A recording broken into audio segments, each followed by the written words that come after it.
Story 1. It was a chilly autumn night, the kind of night where the moonlight dances on the leaves, creating eerie shadows that play tricks on your mind. I found myself on the side of a desolate mountain road, miles away from civilization. How did I end up there, you ask? Well, let's rewind a bit. Earlier that day, I had embarked on a solo hiking expedition. The crisp mountain air and the promise of solitude had drawn me in. As the sun dipped below the horizon, I decided it was time to head back to my car. Little did I know, the universe had other plans for me that night. I trudged back, guided by the feeble glow of my flashlight, my footsteps echoing in the empty silence. The dense forest on either side of the road seemed to swallow any trace of sound, creating an atmosphere so thick with tension you could cut it with a knife. That's when I heard it, a rustle in the bushes, a sound that sent shivers down my spine. I quickened my pace, my heart pounding in my chest. Every shadow seemed to come alive, morphing into sinister shapes in my paranoid imagination. I told myself I was just being paranoid, that there was nothing to worry about. But deep down, I knew something was off. As I approached the parking lot, relief washed over me. I could see the faint glow of my car's taillights in the distance, a beacon of safety amidst the darkness. But just as I was about to break into a sprint, I heard voices, hushed whispers that made my blood run cold. I hid behind a large boulder and peered cautiously towards the source of the sound. There, illuminated by the dim light of a nearby street lamp, were two shadowy figures. They were dressed in dark clothes, their faces obscured by masks. My mind raced, trying to make sense of the situation. Were they lost hikers like me, or something far more sinister? It didn't take long for my worst fears to be confirmed. One of the figures pulled out a glinting object, a knife gleaming in the pale light. My heart hammered in my chest as I realized the gravity of the situation. I was about to be robbed, or worse, on this desolate mountain road, far away from any help. I weighed my options, my mind working overtime to come up with a plan. The voices grew louder as the figures approached the parking lot, their footsteps echoing in the stillness of the night. I knew I had to act fast. Summoning every ounce of courage, I decided to take a detour through the woods, hoping to circle back to my car from a different direction. I moved silently, my senses heightened to the max. Every snap of a twig under my boot felt like an explosion in the silence of the night. As I navigated the dense undergrowth, I could still hear the voices behind me, growing fainter as I distanced myself from the parking lot. My heart was in my throat and my palms were clammy with fear, but I kept moving, driven by the primal instinct to survive. After what felt like an eternity, I finally made it back to the parking lot, my legs aching and my breaths coming in ragged gasps. I didn't dare look back, fearing that the masked figures might still be following me. I fumbled with my keys, my hands shaking uncontrollably, and practically dived into my car. I locked the doors and started the engine, my eyes glued to the rearview mirror, half expecting the robbers to emerge from the darkness. But there was nothing. No sign of the figures, no trace of the danger that had lurked just moments ago. I drove away from that mountain road like a bat out of hell, my heart still racing, my mind trying to process the sheer terror I had experienced. It took me hours to calm down, the adrenaline slowly dissipating, leaving behind a deep sense of gratitude for making it out of there in one piece. Story 2. It all began with my spontaneous decision to embark on a late-night adventure to a nearby mountain. The day had been hot and unbearable, and I figured a cool breeze on the mountain might just be the perfect antidote. With a restless spirit and an insatiable craving for adventure, I set out in my trusty old car, its engine purring in anticipation. As I drove towards the mountain, I couldn't shake off the feeling of excitement mingled with a tinge of fear. The clock on my dashboard read midnight. The world outside was shrouded in darkness, illuminated only by the faint glow of the moon. The road leading to the mountain was deserted, and the eerie silence was occasionally broken by the chirping of crickets. Parking my car at the foot of the mountain, I grabbed my flashlight and began the ascent. The night was silent, except for the rustle of leaves beneath my shoes. The winding trail seemed to lead to nowhere, surrounded by a thick forest that swallowed all sound. I pressed on, my heart pounding with each step, my flashlight cutting through the darkness like a beacon of hope. After what felt like hours, I reached a small clearing on the mountainside. The view was breathtaking, the city lights twinkling far below, creating a mesmerizing tapestry of colors. I sat down on a rock, catching my breath, and allowed myself to be captivated by the serene beauty of the night. However, my peaceful moment was short-lived.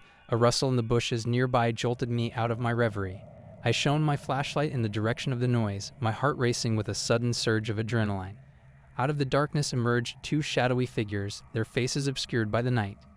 I felt a knot tighten in my stomach as I realized that I was not alone on the mountain. Panic gripped me, and my mind raced, considering my options. Should I run? Should I confront them? I decided to stay put, hoping they hadn't noticed me yet. As the figures drew closer, I could hear hushed whispers carried by the wind.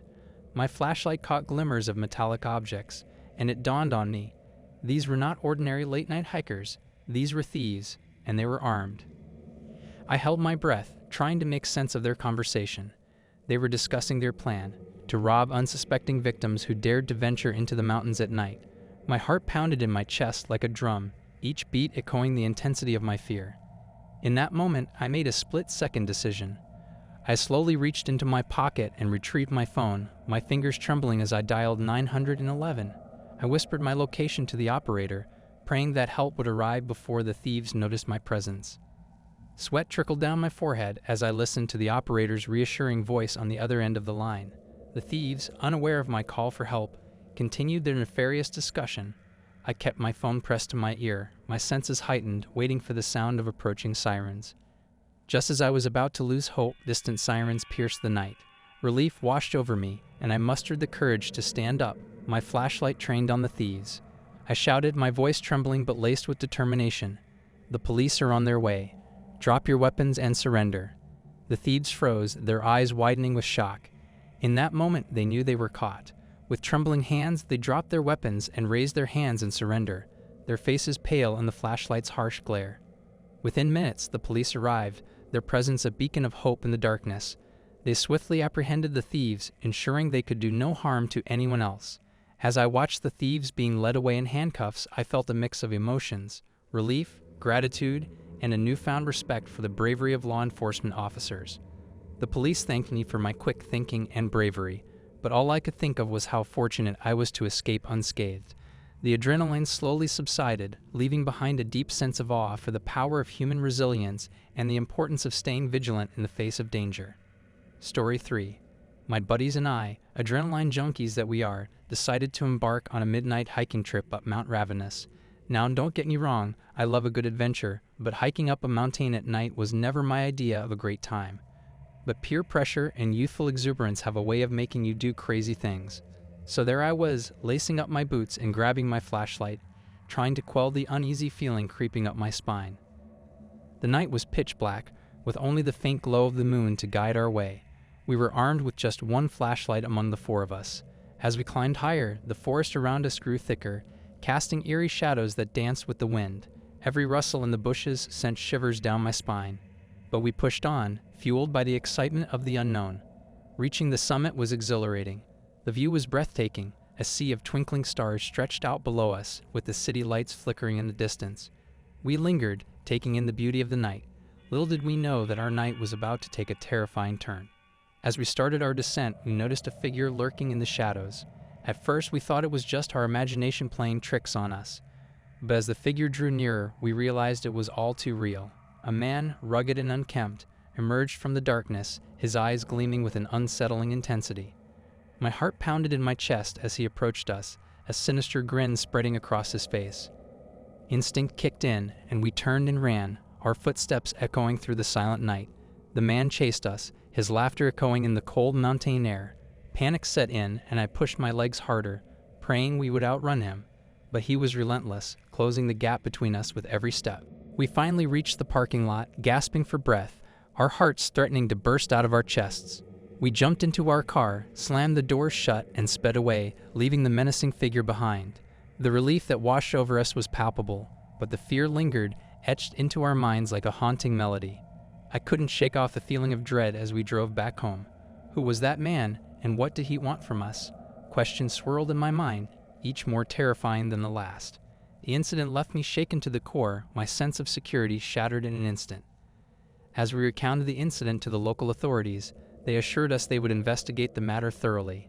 But the unease remained, a constant companion in the days that followed. I couldn't help but replay the events of that night in my mind, wondering what could have happened if we hadn't managed to escape in time. The incident served as a harsh reminder that danger can lurk in the most unexpected places, even in the midst of nature's beauty.